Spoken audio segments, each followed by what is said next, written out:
Letterman hosts a radio program which is simultaneously broadcast here in New York City, also Philadelphia, and Washington, D.C. Ladies and gentlemen, please welcome back to the program the lovely, the talented Howard Stern. Hi, Howard. Nice to see you. Look, it's Howard. How you doing? Good. How you doing? Yeah, I'm all right. When do you get there? It's good to be back.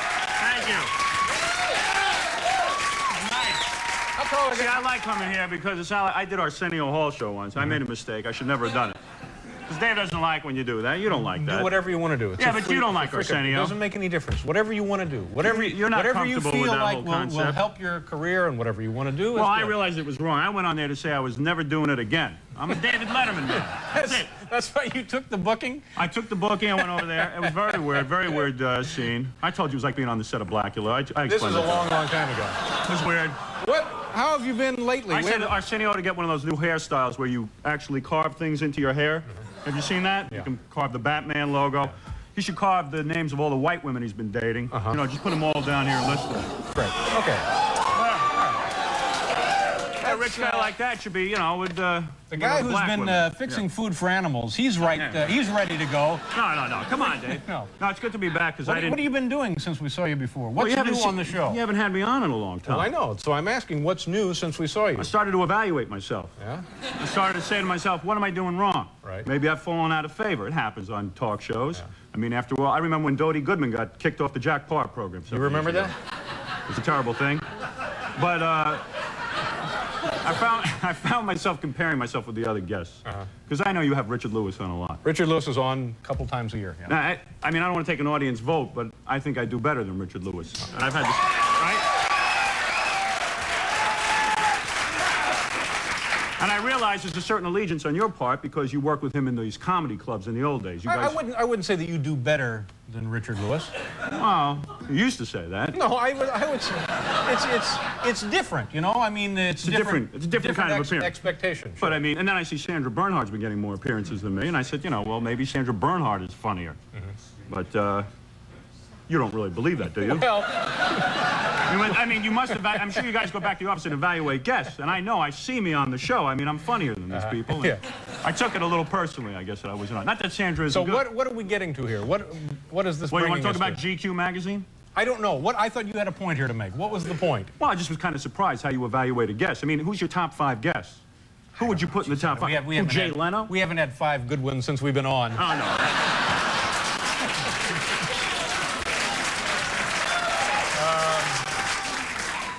It's got to be priorities. So now let's talk a little bit about the radio show. Last time I was on, you had, what's your name from the tennis?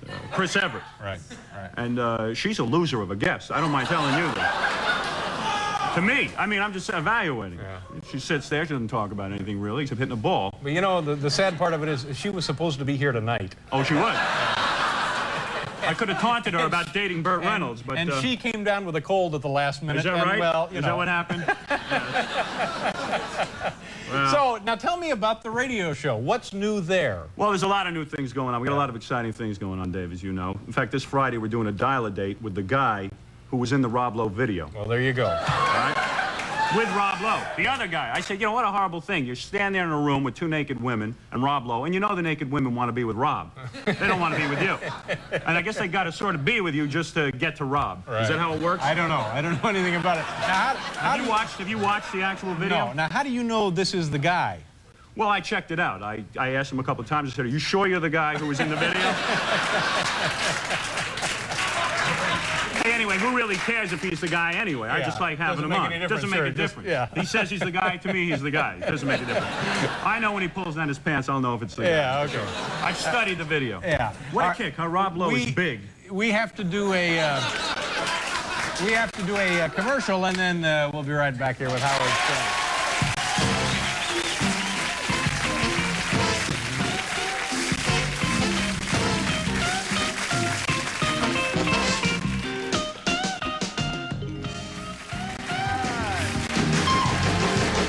Howard Stern is here.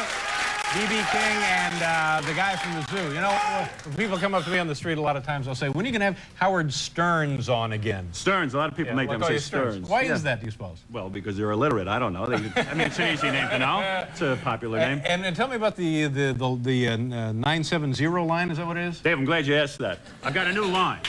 I got 970 Stern in New York and 970 Stern in Philly and Washington. And what happens? Well, you call up and you get different messages from me, see? But we've all heard these lines before, and a lot of them are very boring. But my line is different. It's an exciting line. For example... Do you make a lot of money off of this? No, I don't make a lot of money off of it, Dave. I give it mostly to the church, different civic groups. But is a lot of money generated by this? Well, I would say there's some money generated by it. Yes, there is, but there's nothing wrong with that because you get a great message. For example, I had a guy on the 970 phone line the other day who was caught masturbating by his grandmother. Oh, man. By his grandmother. And he goes into the whole story, Dave. I can't get that graphic because it is NBC. But it was a startling story of a guy in the bathroom. And, of course, things like this do go on. His grandmother opens the door, looks in, sees him standing there naked with a Playboy. She walks in, she puts the towels on the towel rack, which is what she was supposed to do, and she walked out. And he never discussed it again with his grandmother, never talked to her about it. Next morning they were at breakfast, and the woman dropped dead a couple of years ago, and he never had a chance to tell his grandmother that he was sorry. You know, Howard, and it was heartwarming. That's the same story that got Dodie Goodman kicked off the Jack Parr show. I understand. I know. So many years ago. You're pressing your luck here. But Dave, you know, both you and I were named to the GQ list. I don't know what that means. The Gentleman's Quarterly, the big comedy issue. Well, that's you know, right. I know you don't care about this, but this was an honor to me. I went down the list. I saw 10 other people. Roseanne Barr. All right. Wait a minute. Let me see this. All right.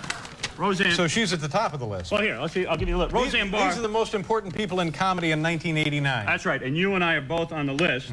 Bill Cosby because of Leonard Part 6, right? That was a big guy. All right? I had to make notes for Leonard that. Part 6, I wrote that down. Yeah, I made a note on that. Yeah, right here, I made it up. Bud Freeman from the Improv is on the list. Did you ever meet Bud Friedman? I never met him, but he is an important force in comedy because he's...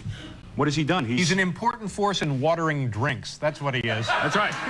And he also pays the electric bill at the Improv, I'm sure. So that's a very important thing. And there's a lot of guys who made it. Eddie Murphy, Bill Murray, Brandon Tartikoff. Because, you know, he's doing stand-up now, Brandon Tartikoff. Brandon is, I understand he did. He was on some show doing I forget what it was, but he's very talented. He does a lot of stand-up. There's a lot of other guys. Robin Williams, he's a funny guy. Sure. Where did he place in this list? Well, he was last behind us, Robin Williams. Well, this may be alphabetical order. Then, it's Robin Williams. He's a funny guy. He's funny because he married his babysitter, right? You're happy to be on the list, then. I'm happy to be on this list. I think that's a compliment. Do you have anything you want to mention? Any public appearances? How's the family, by the way? My family's okay. Everybody's You have a lovely wife and 2 girls? Yeah, and they're very proud of me. Yeah. Sort of proud of me, yeah. And will you have more kids, do you think, or is 2 it for you? No, I think 2 is going to be it. I don't know. Maybe a 3rd. I don't know. I'll see you, Dave. What do you think? I don't know. I appreciate you considering me, but I think that's a decision you're going to have to make. I like to do my family planning with Dave on the show. It's an important thing. Is there anything you want to mention? We have to go now. Oh, we have to go. We're all out of time. This man's saying it's time to say goodbye. Oh, you got to get to the animals, the zoo animals. That's right, the zoo animals. I understand. Well, he'll be very interesting, I'm sure. It's fascinating. It's Howard Stearns, ladies and gentlemen. Howard, nice to see you. We'll be right back.